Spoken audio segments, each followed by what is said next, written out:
Եթերում ազատ լուրերի հիմնական թողարկումն է, ես Արա Աբրահամյանն եմ, բարի երեկո, օրվա իրադարձությունները նախամարում։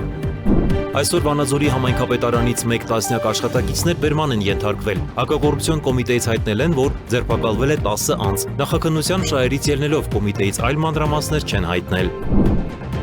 Ազգային ժողովի այսօրվա նիստում տեղի են ունեցել տեղեկատվական համակարգերի կարգավորման հանձնաժողովի նախագահի եւ անդամների կոռուպցիայի կանխարգելման հանձնաժողովի անդամի ընտրության քննարկումները։ Իդեպ այս նիստում նույնպես հնչել են իշխանություն ընդդիմություն փոխադարձ մեղադրանքներ եւ կոշտ հայտարարություններ։ Կառավարության հերթական նիստում որոշում է կայացվել հատկացնել ավելի քան 2 միլիարդ դրամ 11 համայնքների սուբվենցիոն ծրագրերի իրականացման համար։ Գործադիրը նաև որոշել է Արցախից բռնի տեղահանվածների բնակարանային աջակցությունը 3-ի փոխարեն դարձնել 4 միլիոն դրամ։ Նիկոլ Փաշինյանը կարծում է, որ կոռուպցիայի դեմ պայքարի գործընթացը վերջին շրջանում լճացել է։ Զրո կոռուպցիայի քաղաքականությունը պետք է իրագործենք հետևողականորեն եւ վճռական, հայտարարել է վարչապետը կառավարության նիստից հետո։ Փաշինյանի ճեպազրույցը։ Մերձավոր Արևելքում ռազմական եւ քաղաքական դիմակայությունը նոր փուլ է մտնում։ Իրանը հրաժարվել է Միացյալ Նահանգների առաջարկած հրադադարից, ներկայացնելով պատերազմ ավարտելու սեփական պայմանները։ Միաժամանակ շարունակվում են փոխադարձ հարվածները։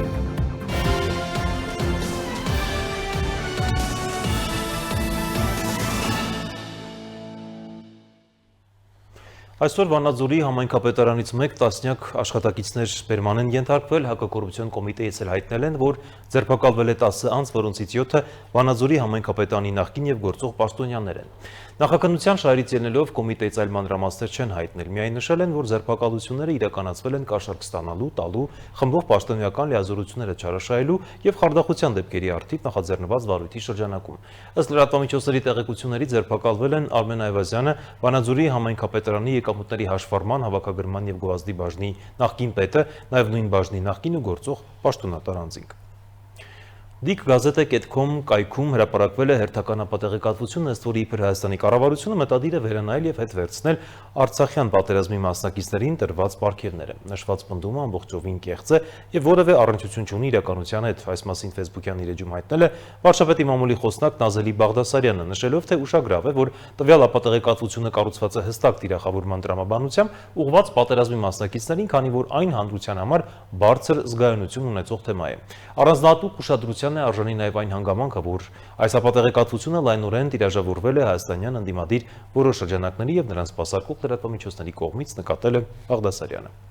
Ազգային ժողովը այսօր եւս շարունակել է հերթական քարորյա նիստերի աշխատանքը, նիստը մեկնարկել է Սահմանադրական դատանի նորընտիր դատավոր Վլադիմիր Վարդանյանի երդման արարողությամբ։ Տեղի են ունեցել նաև տեղեկատվական պայմանագրերի համակարգերի կարգավորման հանձնաժողովի նախագահի եւ անդամների կոռուպցիայի կանխարգելման հանձնաժողովի անդամի ընտրության քննարկումները։ Հանձնաժողովի նախագահի պաշտոնում ընտրվել են Ներսես Երիցյանը, իսկ անդամների պաշտոնում Սրփուհի Հակոբյանը, Նայիրի Ադամյանը, Եփրեմ Կարապետյանն էլ ընտրվել է կոռուպցիայի կանխարգելման հանձնաժողովի անդամ։ Իդեպ այս նիստում նույնպես հնչել են իշխանություն ընդդիմություն փոխադարձ մեղադրանքներ եւ կոշտ հայտարարություններ։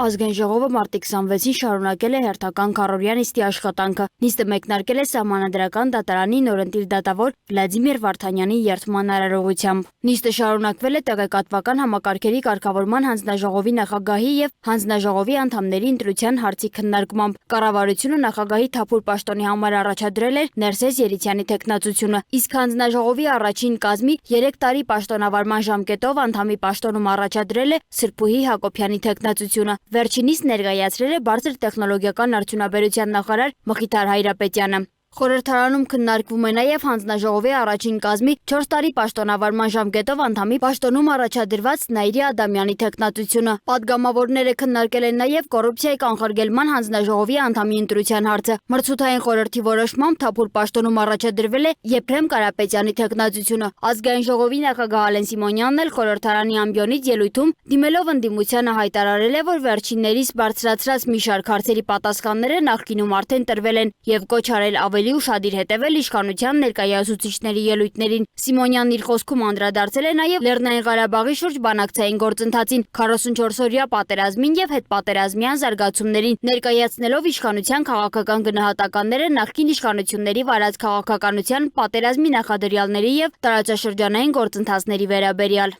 Սերժ Սարգսյանի եւ Ռոբերտ Քոչարյանի իշխանության օրոք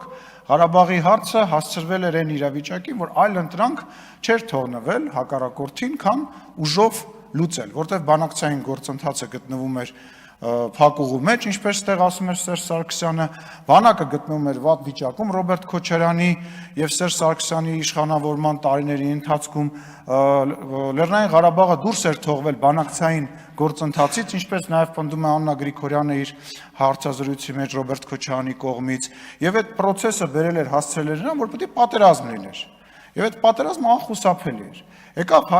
2020 թվականը եւ ինչի եղավ այդ պատերազմը։ Պատերազմը եղավ մեծ աշխարհաքաղաքական լուծումներ տալու համար, նես չէր, որ, չգիտեմ, Նիկոլ Փաշինյանը ավելի մի քիչ, չգիտեմ, բարձրահասակ էր, ավելի ցածրահասակ էր, լավն էր, վատն էր, մեծ պլան գոյություն ուներ։ Պլանը հետեւյալն էր, որ պետք է Ուկրաինայում պատերազմ լիներ, այս տարածաշրջանը պետք էր կիսելու։ Այդ ժամանակ, չգիտեմ, Սերժ Սարգսյանն էր, Ռոբերտ Քոչարյանը ըլներ կամ որևիցե մեկ այլն էր, 90% հավանականությամբ դա լինելու էր։ Ազգային ժողովի նախագահի խոսքով պատերազմը եղել է անխուսափելի, իսկ դրա հիմքը դրվել էր ավելի վաղ բանակցային փակուղու, բանակի վիճակի եւ արտաքին քաղաքական զարգացումների պայմաններում։ Ազգային ժողովի նախագահի տեղակալ Ռուբեն Ռուբինյանը խորհրդարանում անդրադարձել է ընդդիմադիր պատգամավոր Քրիստինե Վարդանյանի ելույթին, հայտարարելով, որ Արարատի եւ հայկական ինքնության շուրջ հնչող գնահատականները չեն կարող անջատվել պատմական եւ քաղաքական իրողություններից։ Երբ որ Տիկին Վարդանյանը այս ամբիոնից ասեց, որ Արարատը մեր ինքնությունն է, ես կարծում եմ ինքը խփեց ուղիղ նշանակետին, որովհետև ես ուզում եմ բոլորին հիշեցնել, որ Արարատը Հայաստանի տարածքում էր մինչև այն կետը, երբ որ Դաշնակցության իշխանության օրոք այն կորսվեց։ 1918 թվական, երբ որ հիմնադրվեց առաջին հանրապետությունը, Արարատը Սուրմալուի գավառի շրջանակներում, ինչպես նաև Կարսը Հայաստանի տարածքում էին։ Երբ որ Դաշնակցությունը ավարտեց իր առաքելությունը, Արարատը եւ ամբողջ Սուրմալուի գավառը եւ Կարսը այլևս Հայաստանի տարածքում չեն։ Հետո եկան Դաշնակցության երաշխավորներ բոլշևիկները, երաշխավորներ եւ այսօրվա կոալիցիոն գործընկերներ Գյումրիում։ Եվ մի հատ էլ պեչատը դրեցին Կարսի եւ Մոսկվայի պայմանագրով։ Ազգային ժողովի փոխնախագահը նույն համատեքստում անդրադարձել է նաեւ Լեռնային Ղարաբաղի թեմային, պնդելով, որ ընդդիմադիր ուժերը նախկինում մերժել են բանակցային մոտեցումները, սակայն հետագայում չեն կարողացել ապահովել այնտեղ հայ բնակչության մնալը։ Երբ որ իրանք եկան մի տարածք, որտեղ ապրում էին հայերը, եւ որի վերաբերյալ մենք ասում ենք ամենակարևորն է նա, որ այդ մարդիկ կարողանան այնտեղ ապրել, դրա համար պետք է իջացնել նշաձող, դրա համար պետք է իրանք ուղիղ բանակցեն Ադրբեջանի հետ։ Դուք եւ Ղարաբաղից այդ պրոտեժեները մեզ ասում եք դավաճաններ, սրիկաներ, այս ինչա այն ինչա, վերցրեցիք իշխանությունը 19 օր հետո այդ իրական Ղարաբաղը դարձրեցիք ինքնություն։ Դաշնակցության ամբողջ գործունեությունը մի անվերջանալի շղթա է։ Իրական բաները դարձնել ինքնություն, հետո լացել, կենացներ խմել, հայդատ անել, փող հավաքել, ինքնությունը վերածել փողի։ Նիստի ավարտին տեղի ունեցավ քվեարկության արդյունքների հրապարակումը, որի համաձայն 62 կողմ ձայնով տեղեկատվական համակարգերի կարգավորման հանձնաժողովի նախագահ ընտրվեց Ներսես Երիցյանը։ Սոնա Գիշյան, Free News, Ազատ լուրեր։ Կառավարության հերթական նիստում էլ որոշում է կայացվել հատկացնել ավելի քան 2 միլիարդ դրամ, որը կուղվի Տավուշի, Գեղարքունիքի, Արագածոտնի, Արարատի, Արմավիրի, Սյունիքի մարզերի 11 համայնքների սուբվենցիոն ծրագրերի իրականացմանը։ Գործադիրը նաև որոշել է Արցախից բռնի տեղահանվածների բնակարանային աջակցությունը 3-ի փոխարեն դարձնել 4 միլիոն դրամ։ Կառավարության նիստում գործադիրը նախ հավանություն տվեց չզեկուցվող հարցերի փաթեթի ընդունման, ապա անցավ զեկուցող հարցերին, որոնցից առաջինը վերաբերում էր Ղարաբաղից բռնի տեղահանված անձանց բնակարանային ապահովման պետական աջակցության ծրագրում կատարվելիք փոփոխություններին։ Աշխատանքի եւ սոցիալական հարցերի նախարար Արսեն Թորոսյանի խոսքով ծրագրի արդյունավետության բարձրացման նպատակով առաջարկվում է կարգավորել ի հայտ եկած որոշակի խնդիրները եւ վերանել նախատեսված աջակցության չափերը։ Ծրագրով առաջարկում է նաև որպես ընտանիքի անդամ եւ միաժամանակ շահառու դիտարկել մինչեւ 2026 թվականի դեկտեմբերի 31-ը ծնված երեխաներին, անկախ նրանից, թե այդ ընտանիքը երբ է ստացել իր հավաստագիրը։ Թորոսյանը առանձին անդրադարձ կատարեց շահառուների կողմից սպասված փոփոխությանը։ Նախագծով առաջարկվում է վերանայել ծրագրով սահմանված աջակցության չափը, մասնավորապես ընդլայնել 4 միլիոն դրամ սահմանաչափով բնակավայրերի ցանկը, որոնք ներկայումս 611-ն են, եւ ավելացնել դրանք 150 բնակավայրով, եւ խոսքը վերաբերում է Երևանին սահմանակից համայնքներին, նախկինում Երևանը եւ Երևանին սահմանակից համայնքները սերտիֆիկատների իրացման ժամանակ կարող էին շահառուները ստանալ 3 միլիոն դրամի փոխհատուցում։ Մայրաքաղաքին սահմանակից համայնքներում Աշտարակում, Արտաշատում, Մասիսում, Փարաքարում, Աբովյանում, Նորհաճնում, Նայիրիում, Գառնիում եւ Ջրվեժում Ղարաբաղից տեղահանվածներին բնակարան ձեռք բերելու համար տրամադրվող աջակցությունը 3-ի փոխարեն կդառնա 4 միլիոն դրամ։ Ամփոփելով իր միտքը հայտնեց Թորոսյանը։ Վարչապետ Փաշինյանը ընդգծելով Ղարաբաղից տեղահանված հայրենակիցների բնակապահովման կարիքները հոգալու կարևորությունը խոսեց նաև ծրագրի քաղաքական նշանակության, նաև իշխանության որդեգրած ուղեգծի մասին։ Ըստ Փաշինյանի խաղաղությունը, որի մասին այժմ շատ է խոսվում, ոչ միայն քաղաքական, այլ շատ հաճախ սոցիալ-հոգեբանական նշանակություն ունի։ Ես ուզում եմ նաև կառավարության նիստում արձանագրել եւ նույնիսկ դատապարտել բոլոր այն միտումները, որոնց նպատակը Ղարաբաղից տեղահանված մեր հայրենակիցներին եւ ընդհանրապես հայ ժողովրդին պանդուխտի կարգավիճակում պահելն է։ Չկա ավելի դաժան եւ տառապալի բան, քան սպասումը։ Բայց մենք որպես ժողովուրդ արդեն 100 քանի տարի է այդ սպասումով ենք ապրում եւ սա ուզում եմ ընդգծել էլի, սա կայսերական քաղաքականություն է։ Սա հակահայկական, ապահայկական, կայսերական քաղաքականություն է։ Նշենք, որ կառավարության նիստի ընթացքում որոշվեց եւ ավելի քան 2 միլիարդ դրամ հատկացվեց սուբվենցիոն եւ մարզերում անհետաձգելի ծրագրերի իրականացման համար։ Մեկ այլ ծրագրով էլ դրական եզրակացություն ստացավ 2026 թվականի բուսաբուծության աջակցության ծրագիրը։ Վարչապետ Փաշինյանը կարծում է, որ կոռուպցիայի դեմ պայքարի գործընթացը վերջին շրջանում լճացել է, թեպետ որոշակի առաջընթաց կա ի համեմատ նախորդ տարիների, սակայն ընդհանուր արդյունքն ըստ նրա այդքան էլ գոհացուցիչ չէ։ Այս առումով գործադիրի ղեկավարը համակարգային փոփոխությունների անհրաժեշտություն է տեսնում զրո կոռուպցիա ունենալու համար։ Զրո կոռուպցիայի քաղաքականությունը մենք պետք է իրագործենք հետևողականորեն եւ վճռական։ Այս մասին այսօր Փաշինյանը հայտարարել է կառավարության նիստից հետո իր հերթական ճեպազրույցում։ Վարչապետը պատասխանել է նաեւ լրագրողներին հետաքրքրող մի շարք այլ հարցերի։ Մանրամասները տեսանյութում։ 2023 թվականի սեպտեմբերյան իրադարձությունների ժամանակ Լեռնային Ղարաբաղում առկա զենք զինամթերքի զգալի մասը չի օգտագործվել, հայտարարեց վարչապետ Նիկոլ Փաշինյանը, այսպիսով հակադարձելով տևական ժամանակ տարածվող այն պնդումներին, թե այդ ժամանակահատվածում Արցախում ադրբեջանական գործողություններին ռազմական դիմադրություն է ցուցաբերվել։ 2023 թվականի իրադարձություններից հետո Հայաստանի Հանրապետության Անվտանգության խորհրդում նիստ է եղել, որտեղ վերլուծվել են տեղի ունեցած մարտական գործողությունների արդյունքները, եւ ես ուզում եմ արձանագրել,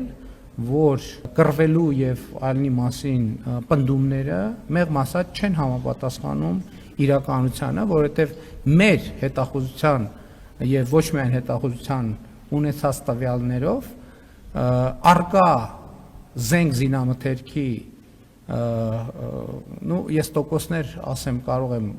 տոկոսային ճշգրտությամբ գնահատվել, բայց առյուծի բաժինը դա կարող է լինել 80%, դա կարող է լինել 90%, մնացել են ձեռք չտված։ Լեռնային Ղարաբաղի նախկին իշխանությունների որոշ ներկայացուցիչներ հենց այդ ժամանակ փախել են, բայց հետո եկել ու Հայաստանի իշխանություններին հանկարծ մեղադրել են սահմանը իբրև փակելու համար, շարունակեց վարչապետը։ Ես նույնիսկ հիշում եմ քաղաքացիական հասարակության ներկայացուցիչների հետ, այդ ժամանակ ես Բաղրամյան 26-ում էի նստում, քաղաքացիական հասարակության ներկայացուցիչների հետ հանդիպում տեղ ունեցավ, որտեղ նրանք եկել էին եւ ինձնից պահանջում էին, որ ես սահմանը բացեմ։ Ես ասել եմ, որ սահմանը փակ չի բնականաբար, բայց նաեւ ուզում եմ ասել, որ Ղարաբաղի ներկայացուցիչներին ես այս ժամանակ զգուշացրել եմ, ասել եմ, եթե դուրս եկաք, իմացեք այլևս վերադարձի հնարավորություն չի լինելու։ Կառավարության ղեկավարը չբացառեց, որ անհրաժեշտության դեպքում կարող են հրապարակվել անգամ 2023 թվականի իրադարձությունների հետ կապված լրացուցիչ մանրամասներ։ Այդ միֆերը կռվել են միջև վերջ եւ այլն եւ այլն։ Իմիջայլոց կարիքը լինի այդ տվյալները կգաղտնա։ Իմիջայլոց անհրաժեշտություն լինի։ Ես համոզված եմ, այս խմորը ջուր կտանի կթողենք, որ լավ տանի, որ Լեռնային Ղարաբաղի բանակցային գործընթացի փաստաթղթերի նման ճիշտ պահի ես կորոշեմ, երբ որոշում կայացնեմ, այդ ամեն ինչը հրապարակեմ։ Սուտ է, չի եղել տենց բան։ Չի եղել տենց բան։ Փախել են, ճողոպրել են։ Այս համատեքստում Փաշինյանը անդրադարձավ նաև այն դիտարկմանը, որ այդ ժամանակ Արցախում ցեղասպանություն է եղել եւ տեղի բնակչությունը չէր կարող այդ պայմաններում շարունակել ապրել։ Ընդհանրապես այդ ցեղասպանությունների մրցավազքը պետքա դադարեցնել։ Ասենք, երբ որ մեր տարածաշրջանում բոլորը բոլորին մեղադրում են ցեղասպանությունների մեջ։ Եվ ելի եմ ասում, ցեղասպանությունների մասին խոսույթով մենք ստանում ենք կամ դժվար է ասել, որից հետո է եղել, ցեղասպանությունների մասին խոսույթով մենք ստանում ենք ցեղասպանությունների մասին խոսույթ, վերադարձի մասին խոսույթով մենք ստանում ենք վերադարձի մասին խոսույթ, եւ մենք ելի ասում եմ, այդ ամեն ինչը մի բանի մասին է։ Հայաստանի ժողովրդին, ներառյալ Ղարաբաղի ժողովրդին թույլ չտալ, որ խաղաղվեն, նրանց պահել պանդուխտի եւ գաղթականի կարգավիճակով, հույս տալով, թե էսա մի օր ցեղասպանությունը կճանաչի միջազգային հանրությունը, էսա մի օր Սևերի պայմանագիրը կաշխատի, էսա մի օր էս կլինի, էսա ես մեր քաղաքականությունը եւ ռազմավարությունը հետեւյալն է։ Մենք պետքա խաղաղվենք։ Հայաստանի ինչպես ժամանակին Չարենցն է ասել, կա Հայաստանի Հանրապետություն եւ ուրիշ ոչինչ։ Հարցին Լեռնային Ղարաբաղում 2023 թվականին տեղի ունեցածը ինքն արդյոք համարում է էթնիկ զտում, թե ոչ, Նիկոլ Փաշինյանը պատասխանեց. Ես այդ խոսույթը համարում եմ վնասակար, որովհետեւ մենք կարանք ասենք էթնիկ զտում, իրանք էլ ասցի հայլային ստանանք էթնիկ զտում, հետո ցեղասպանություն, հայլային ցեղասպանություն, հայլային ամեն ինչը հայլային, դա նշանակում է մուտք գործել կոնֆլիկտի ճանապարհ։ Իմ հոգսը դա չի։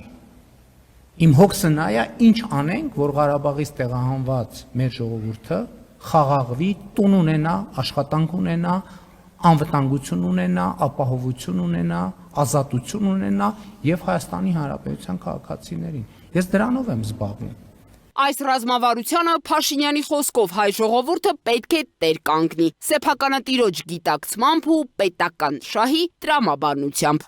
Դիանա Դավթյան, Տիգրան Ղազարյան, Free News, Ազատ լուրեր։ Մայիսի 28-ին Հանրապետության օրվա առթիվ Հանրապետության հրապարակում տեղի կունենա Հայաստանի վերջին տարիներին ձեռք բերված զինտեխնիկայի ցուցադրություն, ճեպազրույցի ժամանակ հայտարարել է Փաշինյանը։ Ըստ նրա նախատեսվող միջոցառումը լինելու է ոչ թե դասական զորահանդես, այլ այսպես ասած յուրօրինակ հաշվետվություն Հայաստանի քաղաքացիներին։ Փաշինյանի գնահատմամբ այդ զորահանդեսով կարող են իջիկ դարձնել այն քննադատություններն ու մեղադրանքները, թե Հայաստանի իշխանությունը անտեսել է բանակը եւ քայլեր չի ձեռնարկում սպառազինության համալրման եւ անվտանգության ամրապնդման ուղղությամբ։ Ուզում եմ ասել նաև, որ մենք այս թեմայով աշխատում ենք, այև աշխատել ենք մեր միջազգային գործընկերների հետ, որպեսզի ընդհանրապես զորահանդեսը ինքը շատ նուրբ երևույթ է եւ կարա նաև տպավորություն ստեղծի խաղաղության օրակարգից շեղվելու, խաղաղության օրակարգից հրաժարվելու եւ մենք աշխատում ենք եւ շարունակելու ենք աշխատել միջազգային հանրության մեր գործընկերների հետ, ներառյալ տարածաշրջանի երկրների հետ, որպեսզի նրանք որևէ կերպ դա չընկալեն որպես խաղաղության օրակարգից հրաժարում։ Մենք դա ըստ էության ստիպված, ոչ թե ստիպված չէ, առիթ է, մենք եւ նաեւ հիշում եք, որ ես հայտարարել եմ, որ այն քաղաքացիների խմբերը, ովքեր ուզում են տեսնեն, ես հրավիրում եմ, որպեսզի մենք ցուցադրություն անենք, բայց քաղաքացիների այնքան մեծ թիվ է հերթագրվել, որ իրատեսական չի, որ մենք մարդկանց հերթով խմբերով տանենք, հրավիրենք եւ այնտեղ ցույց տանք, եւ էլ չեմ ասում, որ այդքան մարդ, եթե եկավ տեսավ, այդ նշանակում է, որ ըստ էության լուրերով մի մասը շեղված տարածվելու այդ ինֆորմացիան, դրա համար ավելի լավ է ցույց տանք։ Եվ մայիսի 28-ին Հանրապետության հրապարակում ցույց կտանք մենք մեզ եւ ուզում եմ ասել, որ կարծում եմ, որ դա Հայաստանի Հանրապետության քաղաքացիների համար կլինի տպավորիչ տեսարան։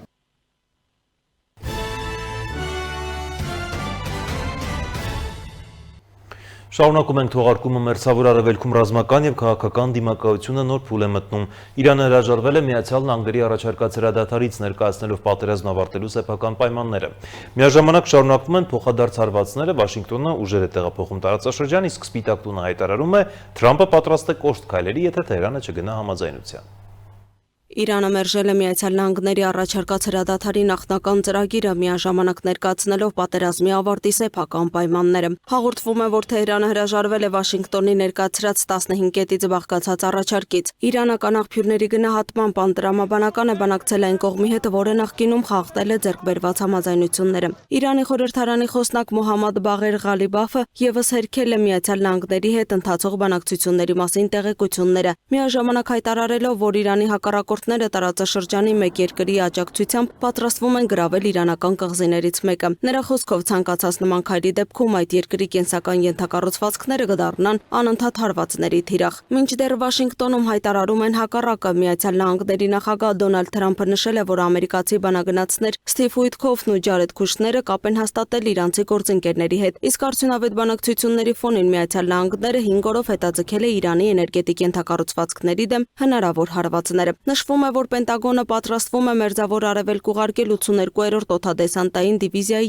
2000 զինծառայող։ Այնուամենայնիվ ռազմական գործողությունները չեն դադարում։ Իրանական բանակը գիշերը նոր հարվածներ է հասցրել Իսրայելին եւ Պարսից ծոցի տարածաշրջանին, այդ թվում Քուվեյթի միջազգային օդանավակայանին։ Իրանական կողմը նաեւ հայտարարել է, որ Բասիջ ուժերի զենիթային կրակով խոցվել է Միացյալ Նահանգների ռազմաօդային ուժերի F-18 կործանիչ։ Իրանի արտգործնախարար Աբբաս Արաղչին էլ հայտարարել է, որ Հորմուզի նեղուցով անցումը թույլատրվել է միայն բարեկամ երկրներին՝ Չինաստանին, Ռուսաստանին, Հնդկաստանին, Իրաքին եւ Պակիստանին։ Թեհրանը միաժամանակ հրապարակել է պատերազմի ավարտի իր 5 հիմնական պայմանները՝ ագրեսիայի ամբողջական դադարեցում, պատերազմի կրկնությունը բացառող հստակ երաշխիքներ, ռազմական վնասների փոխհատուցում, բոլոր ճակատներում ռազմական գործողությունների դադար եւ Իրանի ինքնիշխանության ճանաչում Հորմուզի նեղուցի նկատմամբ։ Իրանի զինված ուժերի ներկայացուցիչ Իբրահիմ Զոլֆաղարին էլ հայտարարել է, որ տարածաշրջանում Միացյալ Նահանգների բոլոր ռազմաբազաները ոչնչացված են, իսկ ամերիկացի զինվորականները լքել են դիրքերը եւ թաքնվում են ապաստարաններում։ Լարվածությունը տարածվում է նաեւ Լիբանանի ուղղությամբ։ ՄԱԿ-ի գլխավոր քարտուղար Անտոնիո Գուտերեշը կոչ է արել Իսրայելին դադարեցնել ռազմական գործողությունները երկրի տարածքում։ Միաժամանակ իրանական եւ լիբանանյան աղբյուրները հայտնում են, որ Հեզբոլահը հարվածներ է հասցրել Թել Ավիվի կենտրոնում գտնվող Իսրայելի պաշտպանության նախարարության գլխավոր գրասենյակին եւ ռազմական հետախուզության հետ կապված օբյեկտներին։ Իրանի ներսում Շիրազ քաղաքում էլ բնակելի թաղամասի վրա հարձակման հետևանքով զոհվել է 2 երեխա, ևս 2-ը վիրավորվել են։ Իրավիճակի ֆոնին Սպիտակ տունը հանդես է եկել կոշտ հայտարարությամբ։ Իրանական ռեժիմը փնտրում է պատերազմից դուրս գալու հնարավորություն։ Նախագահ Թրամփի ուլտիմատումներից հետո Իրանը հասկացել է, որ ցանկանում է բանակցել։ Մենք վարում ենք արդյունավետ բանակցություններ, որոնք արդեն հանգեցրել են Իրանի էներգետիկ օբյեկտների վրա հարձակումների հետաձգմանը։ Նախագահը միշտ նախընտրում է խաղաղությունը, սակայն եթե Իրանը չընդունի իրականությունը եւ շարունակի իր ընթացքը, նախագահ Թրամփը պատրաստ է ապահովել, որ Իրանը կրի ավելի ծանր հետևանքներ, քան երբևէ։ Դոնալդ Թրամփը չի բլեֆում։ Միևնույն ժամանակ իսրայելական աղբյուրները չեն բացառում, որ Միացյալ Նահանգների նախագահը կարող է արդեն առաջիկա օրերին հայտարարել Իրանի հետ հրադադարի մասին։ Սակայն հակասական հայտարարությունները, շարունակվող հարվածներն ու ռազմական ուժերի տեղաշարժը ցույց են տալիս, որ տարածաշրջանը շարունակում է մնալ լայնածավալ ռազմական էսկալացիայի վտանգի ներքո։ Լուսինե Գրիգորյան, Free News ազատ լուրեր։ Իրանը պաշտոնապես Միացյալ Նահանգներին է ուղարկել առաջարկվող 15 կետանոց համաձայնագրի պատասխանը եւ սպասում է ամերիկյան կողմի պատասխանին։ Իրանի ուղարկած պատասխանում ներկայացված պայմաններն են՝ պետք է դադարեցվեն թշնամու կողմից ագրեսիան եւ ահաբեկչական գործողությունները, պետք է ստեղծվեն իրական երաշխիքներ պատերազմի վերսկսումը կանխելու համար, պետք է տրամադրվի վնասի փոխհատուցում եւ հստակ սահմանվի, պետք է պատերազմն ավարտվի բոլոր ճակատներում, պետք է հաստատվի Հորմուզի նեղուցի նկատմամբ Իրանի օրինական իրավունքը։ Իդեպ չնայած Իրանը ներկայացրել է Միացյալ Նահանգների համաձայնագրի պատասխանը, սակայն կարծում է, որ բանակցությունների մասին Տրամփի հայտարարությունները ժամանակ ձգելու եւ նոր հարձակումներ իրականացնելու համար են։ Միջազգային նորությունները տեսաշարով։ Վերջին 24 ժամվա ընթացքում Իսրայելի կողմից Լիբանանի հարավային եւ արևելյան շրջաններին հասցրած օդային հարվածների հետևանքով զոհվել է առնվազն 22 մարդ, վիրավորվել 153-ը։ Ռազմական էսկալացիայի սկզբից ի վեր զոհված քաղաքացիական անձանց ընդհանուր թիվը հասել է 1094-ի, իսկ վիրավորներինը 3119-ի։ ՏԱՍՍ-ի հաղորդմամբ նշված է լիբանանյան առողջապահության գերատեսչության տարածած հաղորդագրության մեջ։ ՄԱԿ գլխավոր քարտուղար Անտոնիո Գուտիերեշը իսրայելական հարձակումների առնչությամբ հայտարարել է, որ Իսրայելը պետք է անապահ դադարեցնի հարձակումները Լիբանանի ուղղությամբ։ Լրագրողների հետ զրույցում Գուտիերեշը նշել է, որ Իսրայելի եւ Հեզբոլայի միջև մարտերը չպետք է Լիբանանին դատապարտեն նույն ճակատագրին, ինչ Գազան պաղեստինյան տարածքը, որը ավերվել է տարիներ տևած հակամարտությունների հետևանքով։ Ըստ ՄԱԿ գլխավոր քարտուղարի տարածաշրջանում եւ դրա սահմաններից դուրս խաղաղ բնակիչները ենթարկվում են լուրջ վնասների եւ ապրում խոր անապահովության պայմաններում։ Դոնալդ Թրամփը հայտարարել է, որ Չինաստանի նախագահ Սի Ցզինպինի հետ իր հանդիպումը, որը նախկինում հետաձգվել էր Իրանում ռազմական գործողության պատճառով, հետաձգվել է եւ կկայանա Պեկինում մայիսի 14-ին եւ 15-ին։ Իմ հանդիպումը Չինաստանի պատվարժան նախագահ Սի Ցզինպինի հետ, որը սկզբում հետաձգվել էր Իրանում մեր ռազմական գործողության պատճառով, հետաձգվել է եւ կկայանա Պեկինում մայիսի 14-ին եւ 15-ին։ Առաջին տիկին Մելանիան եւ ես նաեւ կհյուրընկալենք նախագահ Սիին եւ տիկին Պենգին այս տարվա վերջին Վաշինգտոն կատարվող պատասխան այցի համար։ Մեր ներկայացուցիչները ավարտում են այս պատմական այցելությունների նախապատրաստական աշխատանքները։ Ես անամբեր սպասում եմ նախագահ Սիի հետ հանդիպմանը, որը վստահ եմ կլինի հուշարձանային իրադարձություն, հայտնել է ԱՄՆ նախագահը։